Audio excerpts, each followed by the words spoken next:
Welcome to Homeschool Moms Unfiltered. My name is Megan and my co-host is Amanda.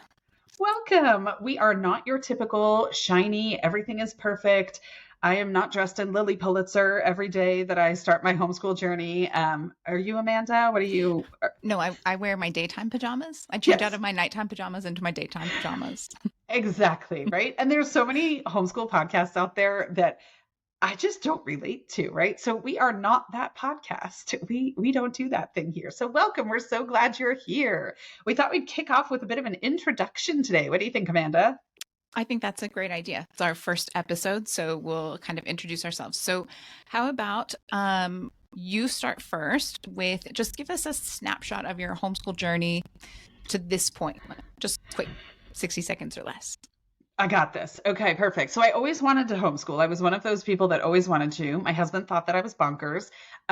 We lived in this super duper homeschooling, A-rated schools. We were paying taxes out our ears for this amazing school system. Why would we not send them there? So we did. It was a disaster. Fast forward, we pulled them out pretty darn quickly. And I have been homeschooling. We're going into our 10th year of homeschooling. My kids are 16, 15, and almost 13. And yeah, that's pretty much it. We are pretty loosey-goosey homeschoolers, loving the journey. My kids are amazing, and it's the best decision we've ever made. How about you, Amanda? That 60 was seconds. impressive. Can you do it? I don't know. I don't know if I can do it that fast. I shouldn't have put 60 seconds on there. So we kind of have a similar story. We bought a condo super, super close to a school that we intended to go to. And then when we actually got to that point, I was not happy with the school. So we started looking at other options. I wanted to homeschool. My husband very much was not okay with it. We ended up with a middle road going to a Montessori school for kindergarten. And it was a great thing for us at that time. It was a great transition. But then the pandemic happened and we came home and it didn't make sense to continue doing Montessori from home and paying for a private Montessori school when you're at home, right? Montessori, it just doesn't work. So we went to a virtual public school and that was a disaster. But my husband did see like, hey, the teacher spends all the time telling the kids to be quiet and he's bored out of his mind. And the stuff that you're doing with him outside of the time he spends in virtual school, he actually enjoys and he's learning a lot more from. So maybe homeschooling isn't such a bad idea. That's how we ended up here. So he's going into 5th grade. He is 10. And yeah, we were doing kind of homeschool starting in 1st grade because we were definitely supplementing what he was barely learning through virtual school. And then really went full on homeschooling for 3rd and 4th grade. I love it. The ironic thing is it took my husband seeing school in action to also become a believer in homeschooling. He switched jobs when our oldest was in 2nd grade and my next was in 1st grade, and the little guy hadn't even made it there. And he started coming to events at school. He was working from home. He had a different schedule, and he would go to events at school and go, "Is it always like this?" And I was like, "Yeah, it's always like this." And he's like, "I think you should homeschool our kids." And I thought, I feel like I might have brought this up 3 years ago before we started this, but we got there in the end. So Yeah, that's it. I think that's a pretty common theme. Yeah, I do. So that might have been your biggest struggle before homeschooling. How about what's your biggest struggle now as a homeschool parent? oh, boom, easy. Self-care. I stink at it. I absolutely stink at it. I have 3 kids. I thought having 3 kids under the age of 4 was tiring when they were all peanuts. Having 3 teens / one almost teen-ish. Oh my gosh. I mean, they're amazing. I love them. I love the teenage phase. I love their independence. I love having conversations with them. I love watching them bloom.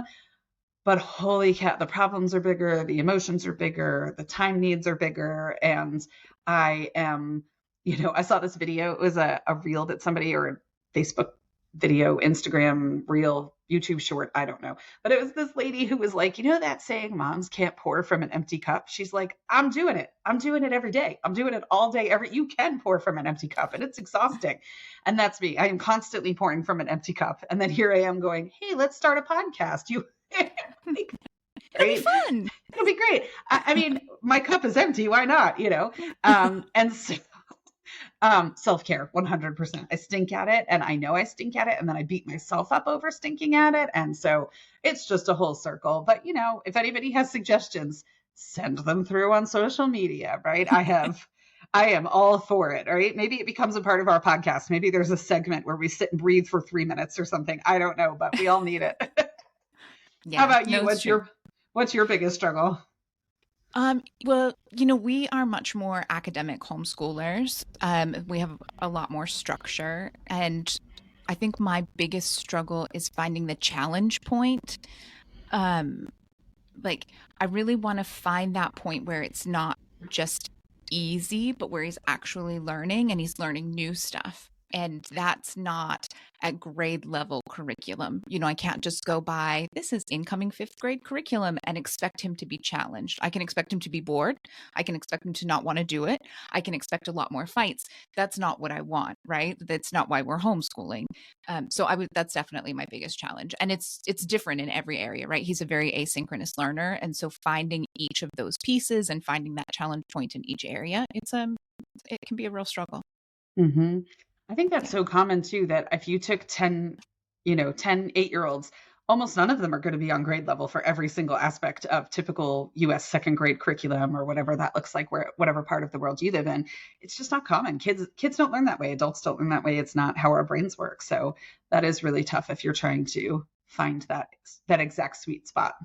Yeah, no, for sure. And I mean, schools try to differentiate learning. They struggle with it. It's not a surprise that it's hard to do it at home, but it's important, right? And it's a huge part of what most of us are wanting to achieve, right? Hmm. None of us want to homeschool a kid that doesn't want to be doing it. So finding that sweet spot of what they actually want to be doing so that it's not miserable for anyone. Yeah, that sounds Okay, much more pleasant. right. Let's go that route. How about what's one surprising fact about you? I don't know if it's super surprising, but I will embark on an adventure under pretty much any circumstances. It can be the most cobbled together, completely no frills adventure that you could possibly imagine, if that's what it takes to fit it into budget. And I will be like, yep, I'm in, right? So years ago, I wanted my kids to see the world, but didn't have a fortune to spend or didn't want to spend a fortune. And we set off for 2 months on a camping adventure. And my kids showered in truck stops and, ate off paper plates on the side of the road and did all kinds of stuff. But through that trip and others, they've kind of seen the world. That trip originated with one of my kids coming to me with a picture from Lake McDonald, which is in Montana. And he said he loves rocks and sticks like most kids, right? I mean, rocks and sticks are the thing. And look at these cool rocks. Can we go see them? I'd never heard of Lake McDonald. So I Googled it and I mapped it. It was 27 hours from home. At that point, we were living in North Carolina. And I said, well, it's 27 hours from home, bud. And he goes, so can we go? Like, to him, that was not, why wouldn't we Okay. go? I mean, and at first my thought was, well, no, we're not driving 27 hours to look at rocks. And then I was kind of like, why can't we drive 27 hours to look at rocks? And so I said, well, if we're going to do that, let's figure out what else is there and let's see some more stuff, right? And we were gone for 2 months. And so that kind of started that style of traipsing around and just kind of adventuring. I was telling you last night, Amanda, we just booked a trip to New York for next week. It's a 36-hour whirlwind thing, just me and one of my kids who wants to see an exhibit at the Met Gala, or at the Met, sorry, it's a fashion related thing at the Met. It's not the Met Gala. That just happened. And has a friend who lives up there. She wants to go with him and see it. Found a $20 flight, booked a $100 hostel, the end, right? And so, yes, we will be walking to the end of the hallway to share a bathroom with a floor full of other people, but I don't really care because we're going to get to go to the Met and see some really cool stuff. So that is probably my surprising fact, is that I'll say yes to pretty much anything and make it work. How about That's you? Surprising fact about you. well, similar. I'm not sure how surprising it is, but maybe an interesting fact is that I did not get my passport until I was almost 21. I was the first person in my family to get it. And at this point, I have been to over 80 countries and I've lived abroad 3 times. So I got my passport and then I just abused the crap out of it. I love that. Are you one of those people that needs the extra pages put in when you get your passport? I used to, they don't they don't let you do that anymore. I don't know if you Really? knew that yet. From the beginning, you can get a certain size and you can't go have extra pages added anymore. So I'm a little stressed about that. I won't lie. especially once you start going to countries that require like the full page visas, right? Hmm. Now you have to just get a new passport if you use up your pages. It's Boo, expensive. super Yeah. expensive. Mhm. Exactly. Yeah, boo on that, but very cool. Always Yeah. say yes to adventure. So your last answer made me think of this. I have one, but I'll ask you first. So, what's a goal that you would like to accomplish this year? Oh, let's see. Bum, bum, bum. I have a few. I'm filtering through them in my head. I think one of my goals is to create homeschool community. For myself personally, we have homeschool related goals, and each individual kid has goals and all that. But for myself, and part of this came from I started a teen social group here locally where we live in Charleston, and the more I interact with homeschool parents, the more I realize how many new homeschool parents there are. And the news confirms it, right? It's the fastest growing sector of education and this and that. And I remember, and it's funny because I was kind of watching these new people come in and thinking, oh, they need help. This is a really confusing time. And then I was like, well, hold on a second. I was new almost 10 years ago now. And there were these parents who took me in and answered my questions that when I look back now, I'm like, that was kind of a silly question or a silly thing to worry about. But you worry because you don't know. It's all brand new. Right. And so I'm just thinking, wow, the parents who helped me, their kids are graduated. They're gone. They're off, most of them. Right. Mhm. I have become the person that now has to help the new people, right? And it, kind of share how this lifestyle works and how amazing it is and some of the challenges and some of the benefits and all of that. So I think that's been my goal for the year. We went on a really big trip in January and I had a lot of thinking time while I was unplugged. And I was like, okay, 2024 is the year of growth in that direction and building community in new ways. So I'm excited about that. That's like kind of altruistic. I'm feeling a little bad about mine.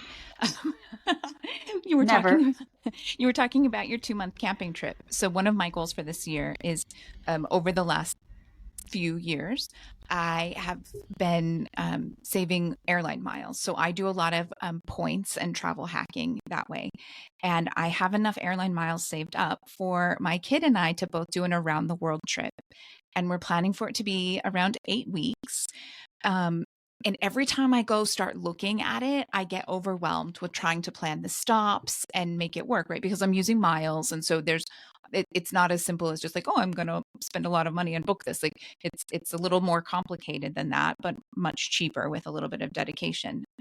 So my goal for this year is to stop dragging my feet and find a way to actually get it booked and not get so overwhelmed. I've looked at those tickets as well, and it is very overwhelming because there's tiers of stops, and you can only choose from certain Yes. ones, and you can only move in certain directions, and there's all these restrictions. I totally get it. So that No, is a yeah, big one. exactly. That's a Yeah. big And, undertaking. if you're going with this company, you have to have one stop in this city. And if you're going with this company, you can't go backwards at all. And yeah, there's so many pieces to it. But it'll also be really amazing. So, Well, there's world schoolers all over the place. If we have any world schoolers listening who have advice for Amanda, write in. She will gladly accept help. I'll advocate on her behalf. yes, We'll take totally. it. Well, I love it. Well, let us know a little bit about you. Reach out to us anytime on social media. Let us know if you're new to homeschooling, what your biggest challenges as a homeschooler. We're excited to build community through Homeschool Moms Unfiltered. So this is our very first episode, and our topic for today we're starting at the beginning, right? The very first 5 steps to take when you start homeschooling. So if you are in that position, these are your first 5 steps according to the wonderful wisdom of Megan and Amanda. So I'd follow us, right? Yeah. Yeah. Yeah, Wait, we're good. we're doing a pretty good job. We've got this, right? Between us, Yeah. we have 4 pretty awesome kids. So we've got this, right? So spoiler alert, none of the 5 steps involve buying curriculum. Okay. And I'm not saying that you never need curriculum. Amanda's an academic homeschooler. We are not. You may want curriculum. You may get to that point, but that is not step 1. I was in a group the other day and somebody popped in, hey, I have an 8-year-old and I'm looking for curriculum. And like 100 people just throw names of curriculum at this woman. And I'm like, there's no context, absolutely no context. Like, what are you going to do with that information? So it's not the most amazing starting point. So we're going to talk a little bit about how you get to the point where you might be able to pick a curriculum through our steps today. So our very first step for the day is, oh, sorry, were you going to just say something, Amanda? I was just going to say it's so true. So for first grade, we thought that we were going to homeschool, and then we ended up doing virtual school, which is a whole other story. But to start first grade, I went online and I bought a full secular curriculum package from Timberdoodle, which I like their stuff, right? But at the end of the day, I sold more than half of it, and we used less than half of what I actually kept. And it just at that point in the beginning, it was helpful to have some of it, but most of it just made me feel insanely overwhelmed. And also, again, it didn't help that we were doing it on top of what virtual school was trying to send home, like the regular public school and all of that. But it was just one of those things. It made it so much more difficult and harder than it needed to be. And it absolutely should not have been one of my first steps, right? That should not have been how we started. And that's coming from the academic homeschooler between us, not the loosey goosey one. Yeah. So Yep. listen to her, right? So I'm in what, 50 homeschool groups on Facebook probably. And it's every year there's this cycle where we get new homeschoolers who come in the summer and they all ask for homeschooling recommendations or curriculum recommendations. They pick one. And then that phase 2 of the cycle comes in about January or February, where they all come in and they're like, my kids are frustrated. This isn't working. It's this, it's that, I think I might need to send them back to school, blah, blah, blah, blah, blah. And all the recommendations way back in the summer were, don't go out and buy curriculum right away, right? Start with this, start with that, do this. And they go out and buy curriculum. And then come January, they're like, this is a hot mess. We're like, right? Yeah. I might have seen that coming, right? So Yeah. no, it's okay. Your kids are not going to fall behind. They're not going to be, that whole Chris Farley, was it Chris Farley, the living in the van down at the side of the river thing that was on SML, right? Like their lives will not be destroyed. Their lives will not be ruined if you don't have curriculum on day one. Finding a roadmap and finding your purpose before you get to that point means that when and if you do buy curriculum, you'll make a decision that's closer to the target, closer to the where you need to be. It might still need some tweaking, it might still be refining, but it won't be like on another planet based upon where you end up, which is how it usually goes in the beginning if you kind of jump right in. Yep, for sure. Yeah. So step 1, determining what kind of homeschooler you are. And we are wildly different homeschoolers. So our friendship is kind of an example of like, you can intermingle with people who do things differently than you do in life. It does. It works. It works. Yeah.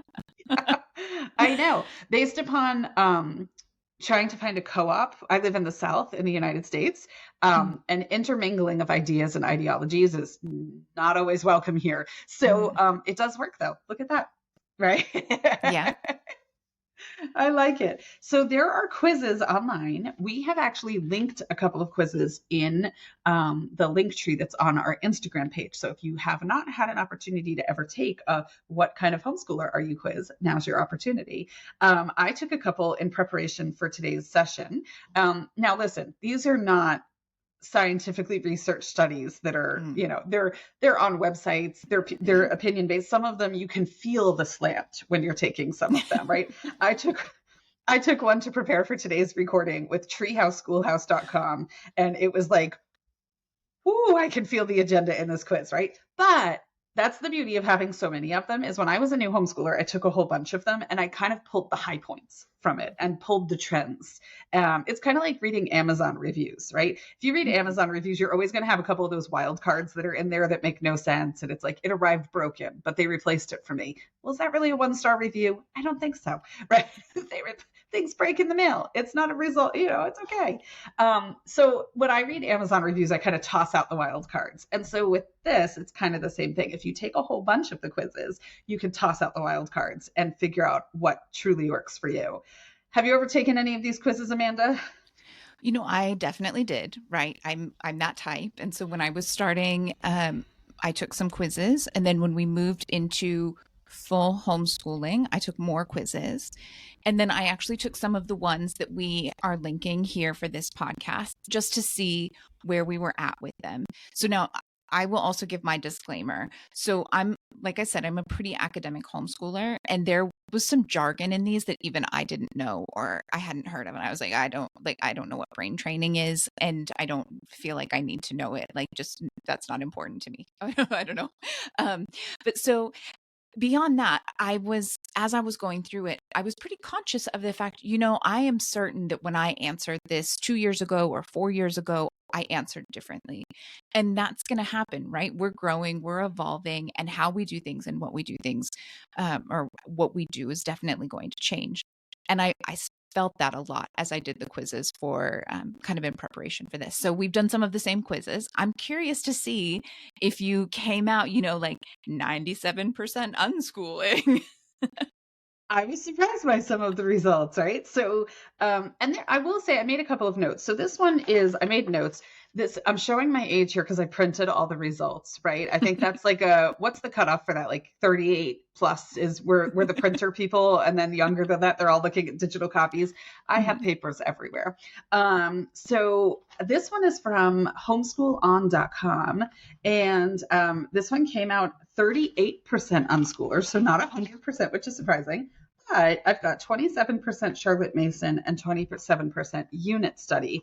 So they're all kind of in that Yeah. same thing, Yep. right? And for me, my kids are learning through unit study all the time. They're just doing it themselves, right? So Mm. so basically for us, those two would actually be combined into unschooling. I mean, my kids will branch off into these huge deep dives on topics and projects, and they buy courses and they attend lectures. But, my daughter is always attending lectures given at the Victoria and Albert in London virtually and all this kind of stuff, right? But they're finding it themselves. So yes, it's a unit study, but it's unschooling driven because it's theirs. So for us, those two kind of go together. But there were some things in there, right, that I made note of. That was the one with the brain training, by the way, because I made a note of it and it literally says brain training question mark, and also did not feel the need to Google. I was like, we're good. It might just be like that person's thing. You know how people Yeah. have a thing that's like their topic? That might be their thing that they love. There was something in there about like emphasis on outside time. And I noticed that in a number of the quizzes about Mm. kids being outside all the time. My kids, listen, I have teenagers that still play. We moved a year and a half ago and we bought in our new house, we've got a ping pong table out on the back patio. They've got cornhole. We put in one of those huge in-ground trampolines for the kids. We have a pool. They are outside. They're in their floaties. They're playing. I have one who plays pickleball. They still ride their bikes to the park. So even though they're teenagers, they still get outside and play, but not as much as when they were little. I mean, when they were little, we were outside all the time. And so some of the quizzes too, I feel like kind of that was at play, right? Mm. As far as like age comes into a factor a little bit as well with some of these. Um, so I thought the interesting thing, there was something in the quiz, and I didn't write down the exact wording, but there was something in there about being type A. I Mm. consider myself type A. I'm pretty, my chiropractor would tell you that there's enough tension in my body to like launch a rocket ship. So I'm pretty type A, right? But I'm an Mm. unschooler. So I find it interesting that so many people think that those two things can't go together, right? Yeah. And they absolutely can. Are you a type A person, Amanda? Yeah, I would say I'm a reformed type A person. Yeah. I like it. Yeah, so I did. I got some interesting kind of results in that regard. Did you get any surprising results on your quizzes? Yeah. So I usually say when talking about it, I'm pretty upfront. Again, we're academic homeschoolers. We're quite focused on that and structured. But I do usually say that I'm an eclectic homeschooler. And that was pretty clear in I just took two of these quizzes, but both of them it was a really big spread. So one, I was 32% traditional homeschooler. When I went and read the description, I was like, that is not us, but okay. And then 22% classical homeschooler and 17% unschooler. And I was like, oh, well, that's interesting. But then the next quiz, um, traditional homeschooler was one of my lowest ones. On the other quiz, it was actually a longer one, and that one came back with 28% Waldorf, 22% classical, 17% world schooler, 17% Charlotte Mason, and 17% traditional.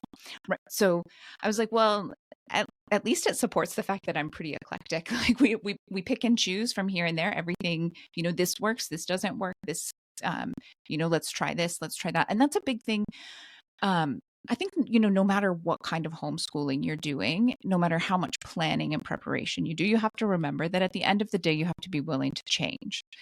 Um, like every semester, sometimes every quarter, we have to sit down and have a meeting. Is this working for you? Do you like this? Do you want to do something else? Is there something else you want to sign up for? Do you still like this math curriculum? Do you still like this science curriculum? Should we look at something different for next year? Do we need to switch middle of the year? And you have to be open to that if you want it to be a good experience, in my opinion, and in my experience. Be open to it and also embrace it in the sense that it's not a failure, right? No, yeah. It's not at all a failure, where I think sometimes people feel like maybe they beat themselves up a little bit that they're changing tracks or anything like that, but that's life. I mean, that's a huge part of it. No, that is. If something's not working, you try something different. One of my favorite sayings in our house is a mistake is only a mistake if you don't learn something from it. And I think it's the same way with a curriculum. Yeah, you bought it, and yes, it sucks if you paid a bit of money for it and it didn't actually work. The good news is there's a great market for used curriculum, especially gently used curriculum. We sell stuff on eBay all the time. Um, you learned that it wasn't the right fit, and that's okay. The glory of homeschooling is that you get to do the absolute best differentiated learning for your kids, and you get to find what works, and you get to change it when it doesn't work anymore. Your favorite genes aren't your same favorite genes next year, and they're not your favorite genes in 5 years. Things change, fits change. It's the same with curriculum. Mm-hmm. I like that. I have to say, I laughed a little bit when you talked about your score for classical education on the one, or traditional education, sorry, on the one quiz, because I'm wondering if it was the same one. It was, I got a score kind of broken down Mhm. in from the eclectic homeschool quiz, and my score for traditional education was a negative number, which I didn't know was a thing on the quiz. Not only was it negative, it was okay. So my highest was Montessori education, which doesn't surprise me because it's very learner led, right? So Mhm. that's the other thing too, right? Like we consider ourselves unschoolers, which for us means learner led. But Montessori is also incredibly learner led. And so there's a lot of that in there, right? So my highest was Montessori was 25, unschooling was 20. So there's a predominant kind of trend there, Mhm. right? My lowest score was a negative 25 for traditional education. I was I'm like, gonna have to go do that one. I didn't get any negative numbers, so clearly I didn't do the same quiz. I have to find that one and do that one. That's fun. yours might be negative in unschooling. It'll be like, no. Because I feel like your kiddo has a lot of say, right? I mean, even though it's Yeah. not, it's how the quiz is perceiving the results too, right? It's not Hmm. like your kiddo has a lot of say in his education, from what I know from Hmm. talking to you and stuff like that. And so the quiz might pick that up as unschooling because it's not just this kind of top down, like, this is what we're doing because I said so, right? And so it Yeah. might perceive it in that way. Yeah, that's true. It'll be interesting to see. And Yeah. I mean that's it. You can read all of these, and most of them they give like they break down kind of ideas and some, and it's easy to pull suggestions, right? And kind of get ideas like, oh well, I want that, but I don't want that. Like, yeah, my kid has a desk, but it's tiny and it's in our living room, and I don't have a blackboard, but I do have a little like whiteboard that I can do math problems with him on, or those kinds of things. You pick and choose what works. Exactly. And what works for one doesn't have to work for another. Mm-mm. No. So that is step one. Figure out what kind of homeschooler you are, right? And I will say, when I first started homeschooling many, many ages ago, I took these quizzes and it came up unschooling. And all that time ago came up unschooling. And I thought, that's bananas. I can't just not educate my children. This quiz is broken. And here we are all these years later. Guess who's an unschooler, right? And guess what? Unschooling doesn't mean not educating your kids, but I didn't know that at the time, right? That's what it Yeah. felt like to me on that Hmm. spectrum of education. So, which we'll talk about in another episode, but Yes. it'll be good. So, yes, determine what kind of homeschool you are. Next, figure out what kind of learner you have.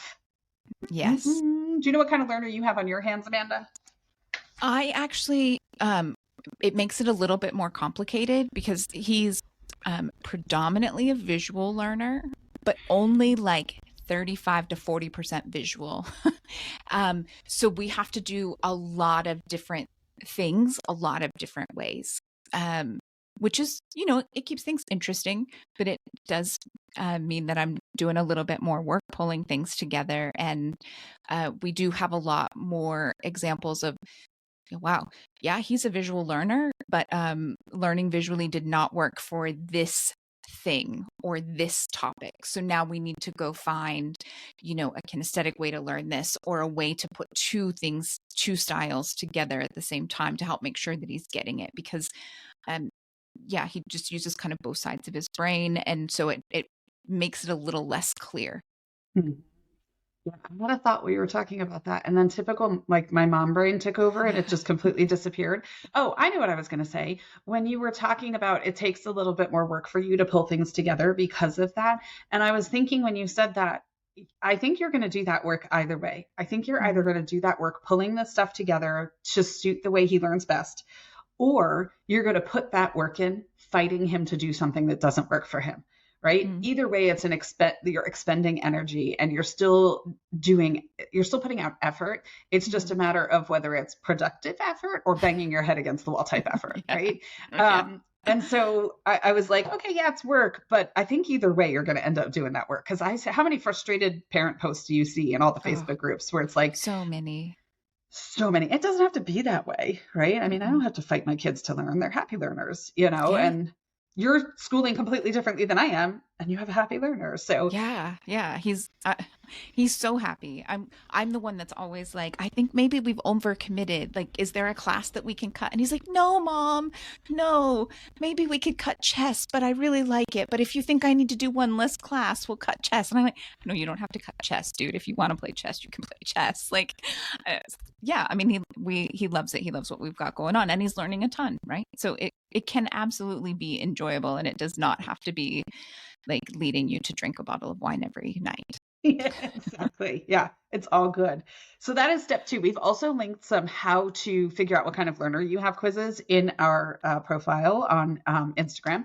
I will say I have never really gone down that rabbit hole of figuring out what kind of learners I have because our education model at home, or our learning model, is so learner driven.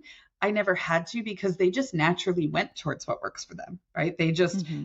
They went into how they learned most smoothly without as much um, without a ton of uphill climb, right? I don't want to say Mm-hmm. effort because they certainly put effort into learning, but not that kind of effort, right? Not uphill climb type effort. Yeah. And so I never really had to focus on that because they just gravitated towards what works for them because of kind of our loosey goosey approach. So, but knowing how your kids learn is super helpful before you were to buy a curriculum or make commitments for your school year or something like that. Yeah. No, totally. Okay. So, number three, once you Yeah. know your style and how your kids learn, deschooling. All right. Did you do deschooling? What is it? Did you give it a try? Was it a success? Was it a failure? We did not deschool, but I'll go into that in a minute. Okay, so deschooling and unschooling, first of all, people confuse all the time. They're two Yeah. totally different things, Hmm. right?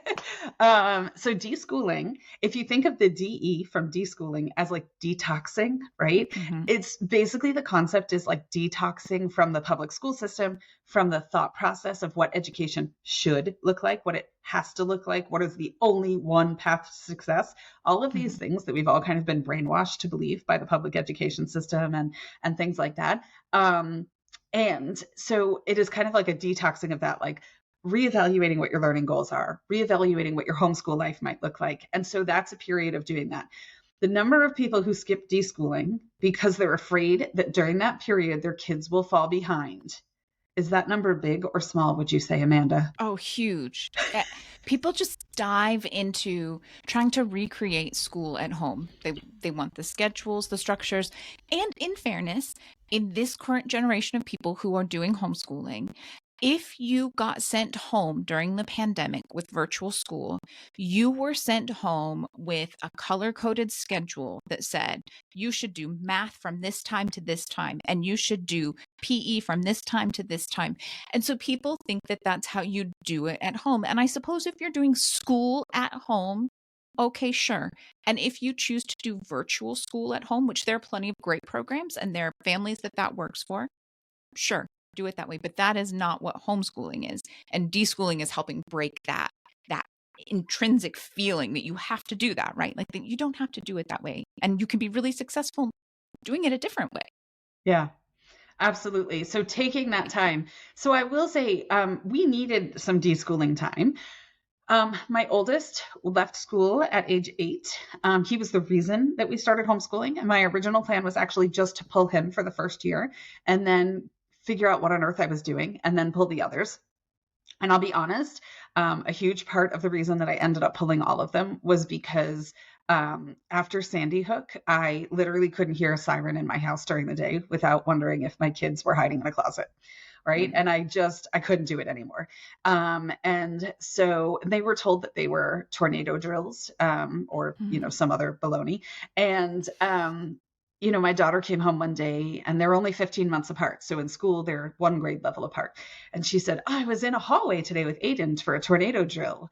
And I had that story. There's that famous family from World War II. I think the Sullivan brothers is their name, maybe, Mm. where three brothers were on the same ship that went down during World War II. And the military has made rules about siblings not serving together since then. And I thought, Mm. well, here are my kids in the same hallway, ready to be, gunned down in the same hallway because she was at specials and so she was near his hallway, right? And I was so stressed about it, right? Mm. And I know people thought I was nuts. People thought I was absolutely insane. For the record, my kids went to school. We were living in Florida at the time. My kids went to school 20 minutes from Parkland. Mm. So I really wasn't all that crazy, was I? Right? These No. are open air campuses in Florida. They all have different buildings and things like that. And so I ended up pulling all of them at the same time, even though the reason was different. The reason for my oldest was he needed it. School was not working for him. He's incredibly smart. He had test scores that were off the charts. He was a teacher's dream. He was quiet. He did everything he was asked to do, but he was just shrinking as a human being. By the Mm. time I pulled him from school, he had almost no facial expression anymore. He was almost completely mute by the time I pulled him from school. And so, yeah, we had a lot of deschooling to do. It's not to say that we didn't do anything for a year or 2 years. We started implementing fun projects and things like that after a certain period of time. But it took me about a year and a half to start to see my child again, right? And to Mm. start to see him come back to life. So, and he was only 8 and he'd only been in school for 3 years and he had amazing teachers. They were Yeah. so good. Okay, his kindergarten teacher was like less than amazing. Um, Literally, my opening conversation with her at Meet the Teacher Day, she told me how many days she had left until her retirement, until her pension kicked in. And I was like, oh, this is going to be a rough year, right? But overall, she was good. She was just burnt out and she was done. So Yeah. she was a lovely person. But his next 2 years after that, oh my goodness, incredible, incredible teachers. If it wasn't going to work with them at the helm, it was not going to work, right? And so Mm. it took a really long time for me to recover my kids. So for us, that deschooling was completely necessary. I look at him now in comparison to that time frame, and I'm like, this isn't even the same person. It's amazing. So yeah. How about you? Did you deschool at all, Amanda? No, so we didn't deschool, but I think that part of that comes from the fact that we were actually living in Europe at the time that I got pregnant and at the time that I was reading all of my how to be a parent books, right? And so I was reading all of these books and doing all of the thinking about what I wanted to do and I was, like pretty clear on, hey, look, the research says it's really important to be play focused. The research says that you shouldn't push academic instruction at a young age, that kids should get to be kids as long as possible. Um, and so I was doing a lot of that and we really pushed back. So we moved back to the United States and we were in California. And every time I took him to the pediatrician, I love his pediatrician. We get along really great. But every time I took him, she would say, is he in preschool yet? Have you started preschool yet? And I would say, no, I don't think that's really what we want to do. We're taking a class at the Air and Space Museum. He's really enjoying that. And, lots of park play dates, but I don't think we're going to do preschool. And so I really pushed back on that. And then, like I said, we ultimately started with a Montessori kindergarten because it allowed, he loved the fact we went and looked at schools together and he was very much a part of helping pick where he decided to go. And he picked Montessori in large part because the kids got to play on the floor all the time. And they got 4 recesses a day. And he would tell anyone who asked him, we live in a condo community, we're in the elevator all the time, and people would ask about school. And he was always, I have 4 recesses a day. But that was important to me at that time. There was no homework. They had a lot of recesses. They had a lot of play-based learning. And at the time, I was thinking this was a good, slow introduction into the world of learning and academics. It was a nice bridge from the very play-based learning that we had done at home into, okay, well, this is a little bit more academic and you're going to start learning a little bit more, but it's still really play focused. And then from there, we just went into homeschooling for the most part, um, and it became obvious really quickly that he could learn plenty in a much shorter amount of time than in an 8 or 9 hour school day, and that's one of those things we tell people all the time when you're starting out with homeschooling. Like, you do not have to homeschool for 8 or 9 hours a day. A lot of that day is wasted time where the kids are just sitting waiting for their next instruction, or they're moving from one thing to the next. So he gets to play a ton. And so it didn't feel like we really needed to do a big deschooling effort on our end, because we didn't actually make it fully into that.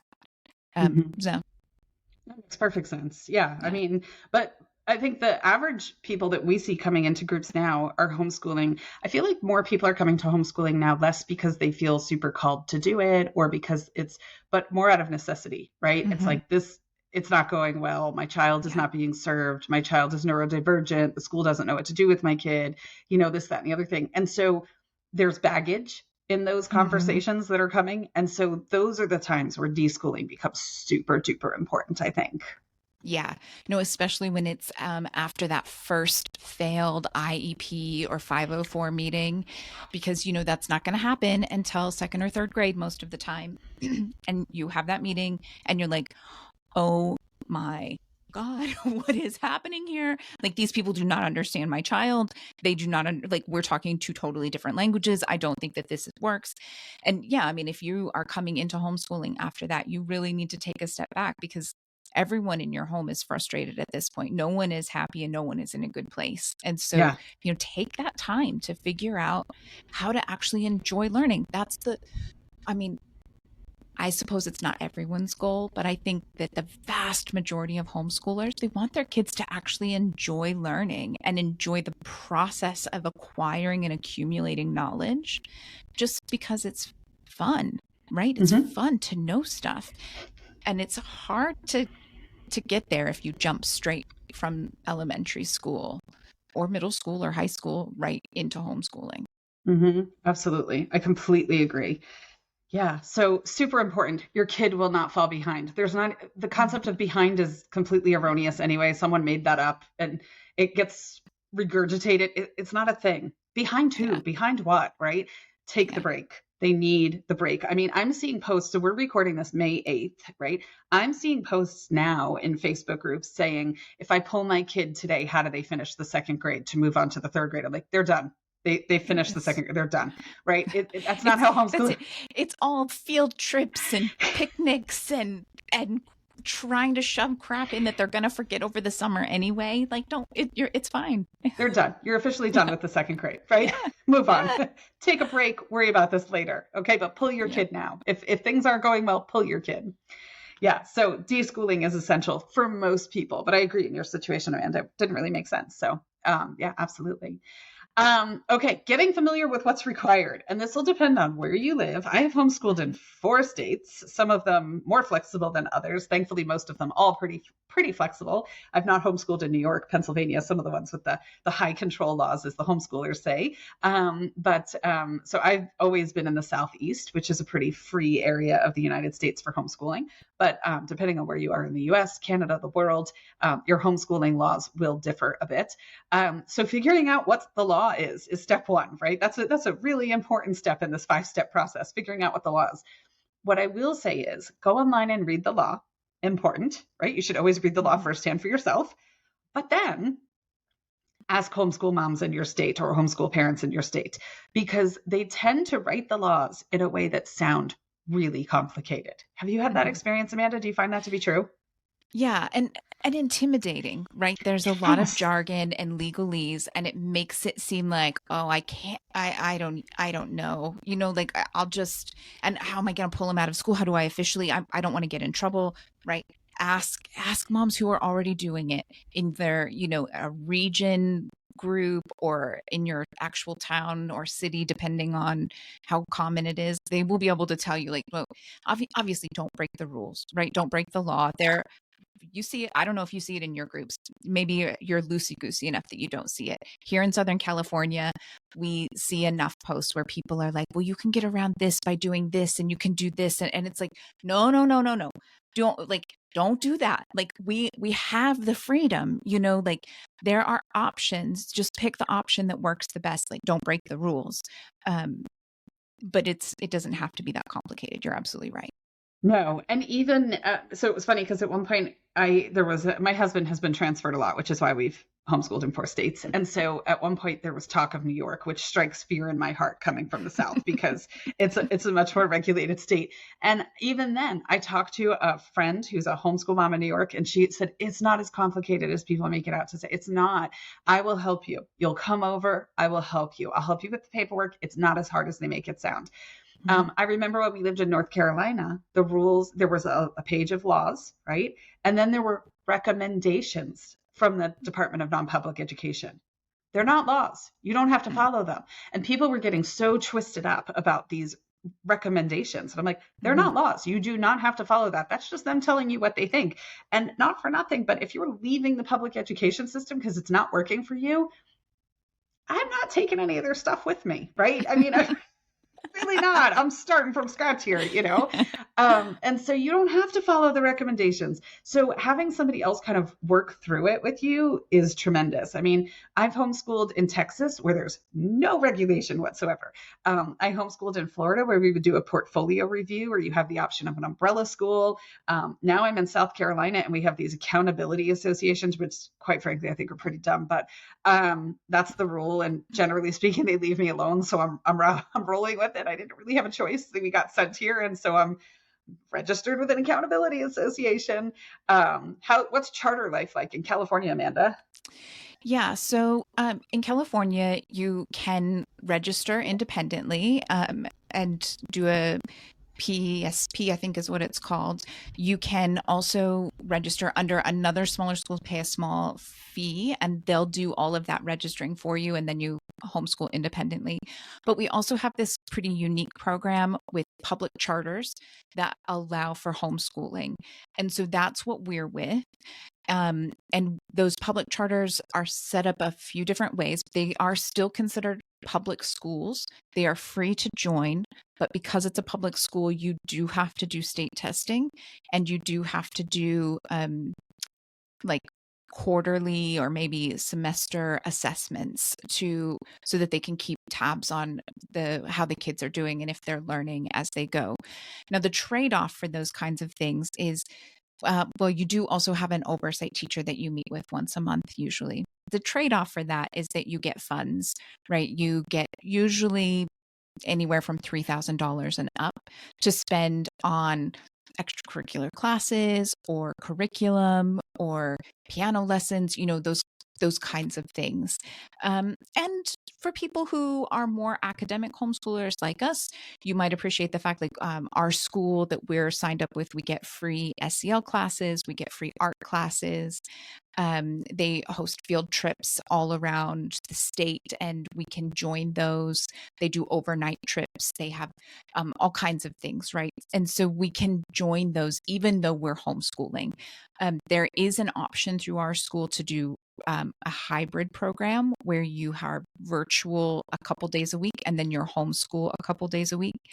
And then here where I live, there are a couple very popular schools that have a different type of hybrid program where you go on campus for a couple days a week and then you homeschool a couple days a week. And there are people who absolutely love that program as well. You don't get as many funds. Sometimes you don't get any funds to spend at home because you are sending your kids somewhere for a couple of days of the week, but it does give you more flexibility and more time to do things at home. So I'm happy if anyone needs help navigating that or figuring out what that looks like, shoot us a message through social media. I'm happy to share more on that or help connect you with that, because it is a little complicated, but it's definitely doable. Mm-hmm. Love that. Yeah. So every state is going to be so wildly different in so many ways, but there's always support out there. So, our last of our 5 tips for top 5 things you must do to get started homeschooling is to figure out why you're homeschooling, right? So, I feel like if you, I worked 10 soul crushing years in corporate America. It was awful. But, right, every company, when you begin a company, they set objectives, they set a mission statement, they set all these things. They set goals each year within a company. And then if projects come up and it's like, oh, that's a really cool project, there's usually this opportunity or there's somebody who stops and goes, hold on, does that align with our overall mission? Does that align with the goals that we've set for this year?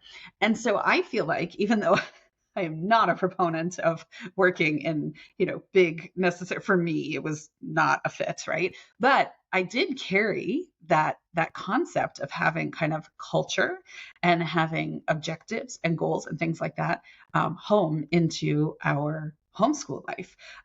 Do you have kind of a why that you've developed, Amanda, that kind of steers your decision making in homeschooling? Yeah, so I worked in nonprofit beforehand. So I'm not so much on the mission statement and the objectives, but I definitely have the why down, right? So for us, it's a handful of things. I kind of mentioned it before, but the research is really clear. Kids need to play when they're younger. They need more recess, not less. And most schools are cutting recess. Oh, yeah. They need plenty of sleep. And this business of waking kids up at 6 or 6:30 in the morning to get to sleep, like that's not good for anyone. And the research knows it. Kids don't need homework. For the most part, homework before high school is completely unnecessary and oftentimes detrimental. The research is really clear on it. And yet the schools aren't there yet. And so it was those kinds of things. I'm really big on the research. Show me the peer reviewed research. I want to read it, and then I want to do my best to implement it. Um, Obviously there are times that I'm like, I don't know about that, or research isn't always clear. But there's some points that it's really clear, right? These things are really clear, and our educational system's just not there. Something else for me is that my kiddo is really unique and amazing, but he doesn't fit into many boxes, and he probably gets that from me. We can blame me for that. Um, and I love that about him, and I really want to encourage that and support that. But I'm also realistic enough to know that a public school setting, or really any brick and mortar setting, is not going to be an easy place for a kid who isn't very stereotypical. Um, Another thing for us is, and I mentioned this before too, is that I really want him to enjoy learning, but I also want him to be challenged. So I know from my own experience that when I was in school, it was very easy and I didn't have to work very hard to get good grades. And I have seen that with other relatives and friends and their kids, that you can go to school and it'll be really easy, but at some point it always gets hard. And maybe that's at some point in elementary school, maybe it's in middle school, maybe it's in high school. For me, it was in college. It wasn't until I was in university that I had my first class that I was like, holy shit, I have to be able, I got to learn how to study. How do you study? Like, what am I going to do to make sure I get an A in this class? And I really didn't want that. I was seeing it, right? Most things are very easy for my kid. And I did not want him to hit that wall too late in life where he had an identity crisis about whether or not he was smart enough, because he hadn't been taught early on, hey, look, things can be hard and you might have to study. You might need to learn how to use these skills to be able to do well in this thing. And I didn't want that to happen in high school. And the last thing for me is really, I truly believe that most schools are not prepared to help gifted and twice exceptional students reach their full potential. Um, when my kiddo was little and we were first looking at homeschooling, I thought maybe he was gifted, maybe he was a little bit gifted. As we progressed through things and as he got a bit older, I thought that maybe there was a learning disability at play. And so I was not getting anywhere with our public schools here in our county. I know you're supposed to be able to get those assessments for free, but they just kept telling me, no, he's fine. He's doing great. He's above grade level. He's fine. He's fine. He's fine. So I went to our pediatrician and she said, yeah, look, like He's an awesome kid, but I do see what you're talking about. And I do think that you're going to have to go for a private assessment.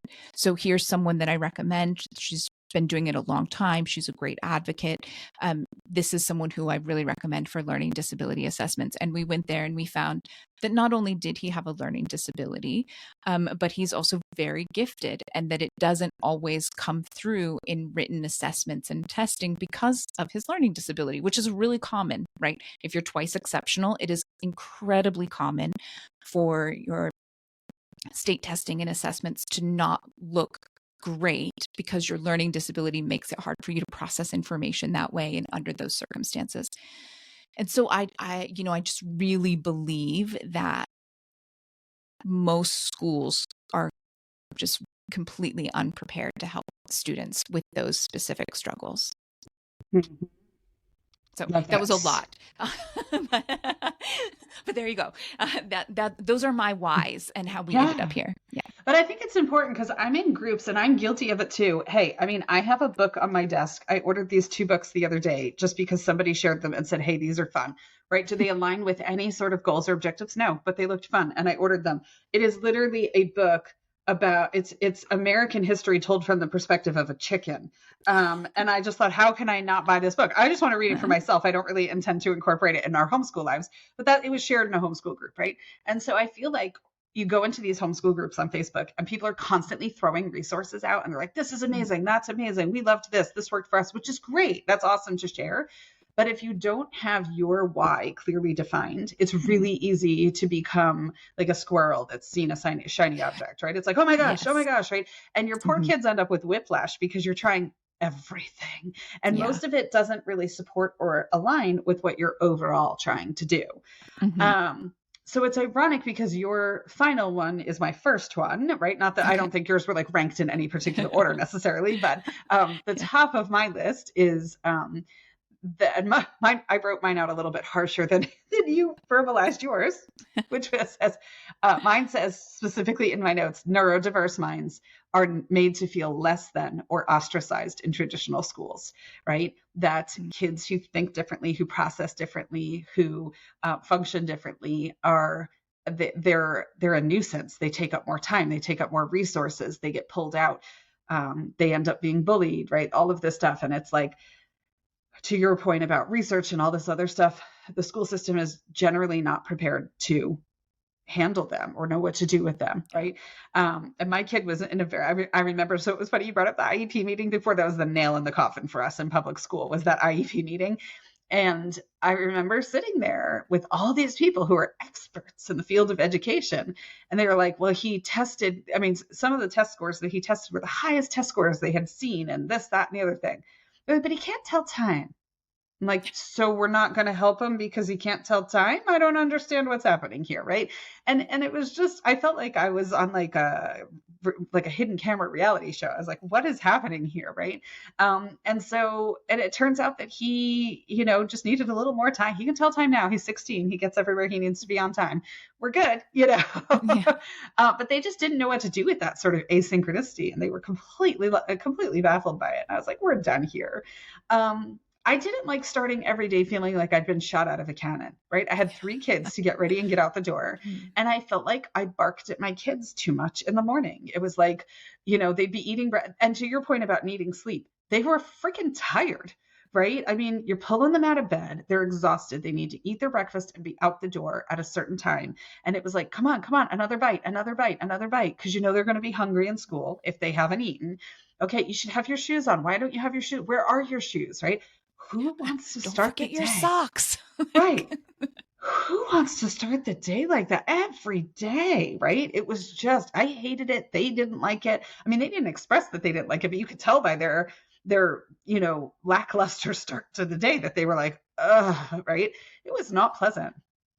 I wanted my kids to learn about the world by seeing the world and not from a book, right? I wanted them to meet people from all over the world. I wanted them to experience things. We were moving at one point for my husband's job, and we had a gap in between houses. And so we had no possessions and no commitments or anything like that. And I was like, hey kids, you want to go see the landing beaches in Normandy? And off we went, right? I found $120 fare to Europe. My husband was like, are you flying in like the dog crates underneath the plane? Like, are you sure this fare is okay? I was like, it's off season and I found a good fare, right? And so, yeah, I mean, my kids have stood in gun bunkers that are on the cliffs of overlooking the Normandy landing beaches. I mean, it's been an amazing thing. And I remember learning history in school and having it be the most brutally painful exercise of memorizing dates and battle locations. And that is not how we have approached learning.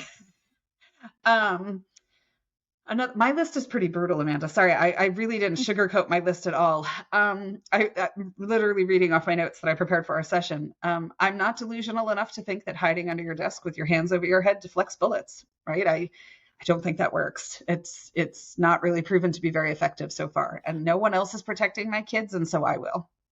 And somebody will say, one person at co-op one time said, well, they could get shot at a grocery store or a movie theater. And I'm like, yeah, but they'd be under my body, right? That's the difference. And that brings me comfort. So still not a great outcome, but it's better than them being alone in a closet, right? And thinking that that's going to do something. I didn't want my kids spending 12 years of their life learning things that they might need someday, right? When I went through 12 years learning things that I might need someday, and most of it I have not needed. And I had a very successful career in the pharmaceutical industry for many years. I've run my own business. I've done all kinds of stuff as a grown-up. Never needed trigonometry, right?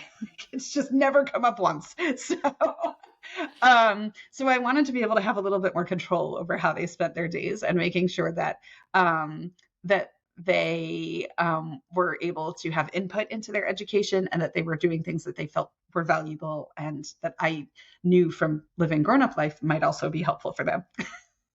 And my last thing was I missed my kids, right? Facebook memories, like at the end of spring break, at the end of winter break, at the end of summer break, or if the kids had a long weekend off from school or something, I'd have pictures of them at the park, at the beach, and it would be like, oh, I wish every day could be like this. Well, it can, right? You don't have to give up your kids 180 days a year. You can have your kids with you and live the life that you're hoping for. So, yeah, so that's my why. And so I think once you have that and once you've clearly defined what you're doing, it makes it easier to move forward because when you're evaluating things, you can go, does this get me to my reason? Does this get me to the objective? Does this meet the goal? And if it does, great. And if it doesn't, file it away because your goals may change. Right. And that's okay. I have so many spreadsheets of, potential curriculums or potential things that we might want to look at or do because it doesn't fit right now, but maybe it will fit later. And I can always go back and look, right? Like that was a great idea. I'm constantly in the homeschool groups that I'm in, like copying and pasting things. Just now, I'm like, my kid will love History by a Chicken. I will have to get him that book, there's no reason to not take the information and the resources, but you're absolutely right. Once you know why you're homeschooling, and that does change, right? We started for one reason, and then when we did our assessments when he was in third grade, that reason became much more clearly defined, and it was different. But that's okay because that goes into that, you get to differentiate your learning and you have all kinds of resources at your fingertips. So that's okay. Yeah. Ride the wave. It's all a journey and just go with the flow, right? Even us type A people can do it, right? Yeah.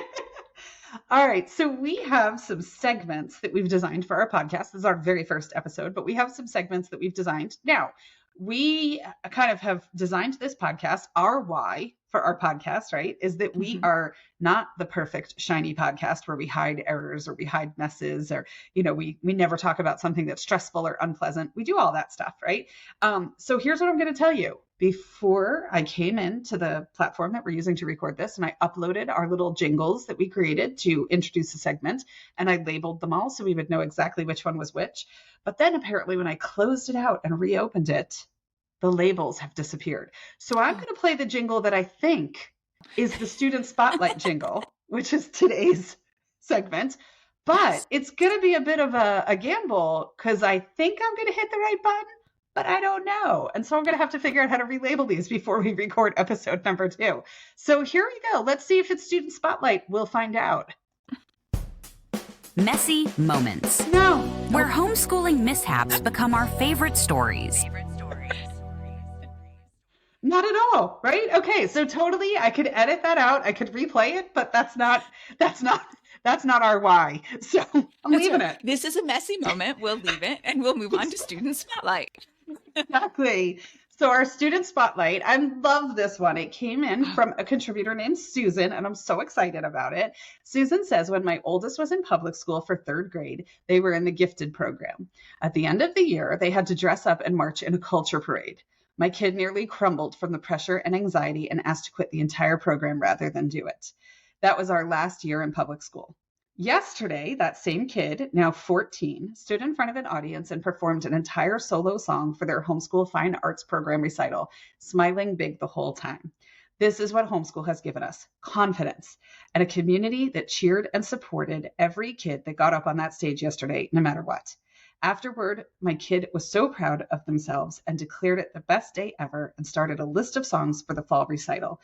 I couldn't be more proud of Kay for pushing through their anxiety and putting themselves on the stage.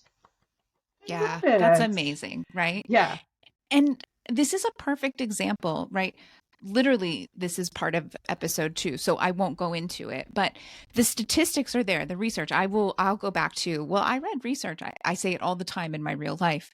The research is there. Homeschool kids have better mental health outcomes, right? They have better confidence. They have less anxiety.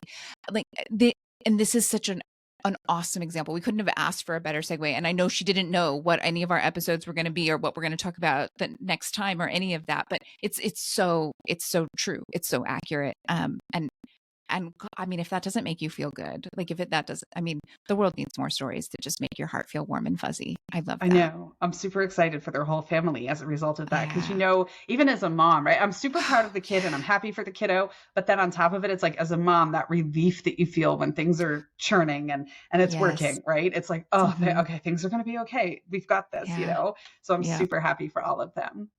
Yeah. Well, we are going to wrap up our episode, but we want to tell you about a segment that we're starting next week. And we just wanted to give a quick heads up about it so that if you'd like to join in, you can. So Amanda and I, funny story, we've never actually met one another in person. I live on the East Coast. She lives on the West Coast. We met through a Homeschool Mom book club where we read books about homeschooling, parenting, neurodivergence, et cetera, et cetera. And so we decided, and book club, even after years and years and years of homeschooling, book club gave me so much. I learned something from every book that we read.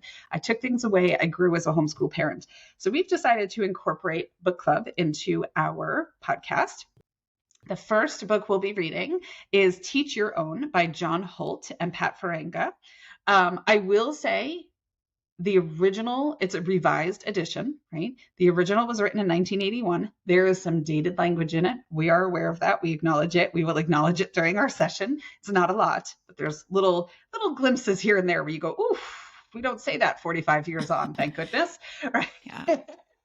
So next week in our podcast episode, or in episode 2, I should say, we'll be discussing the introduction materials and chapters 1 through 3. Now, do they have to read along, Amanda? No, God, no. Please don't feel like you have to read if you don't have time. I won't always have time, right? There'll be times that Megan absolutely has to carry this book club concept, right? Like, let's be real. But we are going to do our best to read it and talk about the highlights. And if you listen to the highlights and you're like, oh yeah, that's really great. I want to implement that, but I don't want to read the book. Go on with your bad self. If you hear what we're talking about and you're like, oh, maybe that is a book that I think I want more of that, by all means, grab it, catch up with us, or just read the next chapters with us, whatever works for you. It's truly just an opportunity for you to hear some of these books without actually having to read all of these books, because we do not always have the time, right? I mean, it's a huge part of what we're doing with this podcast. We do not always have the time to do all of the things that we think we want to be able to do. Life is messy, and you do what you can when you can, and you use the resources at your fingertips. And this is a resource, right? Yeah. You don't have to read Teach Your Own if you don't have time. Nope. And we will be posting even on our Instagram page kind of quotes from the book that are really kind of these like aha moments from the book. So even some of that might just be enough for you to just kind of take that nugget and run with it and go, okay, that's good. I'll digest that. I'll take that. And you don't even have to read the book. If you want to read the book and you have the time, great. If you don't, that's okay too. Do you want to wrap us up with our weekly mantra before we disconnect for the day, Amanda? Sure. So we are going to have a weekly mantra at the end of each episode. And for this week, we have, I am free to boldly blaze my own educational trail. Yeah, you are. Yeah. You're free, right? Well, that wraps us up for our very first episode ever. Virtual high five, Amanda. Are you game for it? I'm totally game for a virtual high five. There we go. Did it. So much planning and work and brainstorming exactly what we were hoping to build. And we've given birth to our first episode of podcast, many more to come. Yes. Thank you for joining us. Check us out on social media. We'll have all kinds of good kind of stuff, and we'll have more episodes coming your way. Our next week's topic, Amanda alluded to it, but our episode 2 topic will be homeschool myth busting. And oh my goodness, are there a lot of myths about us out in the wild? Yes. Right? And not flattering. No, none of them are. And none of them are reality or any of the above. So yes, let's break it down. So yeah, have an awesome rest of your day, everyone. And we'll talk to you next week. Yeah. Take care.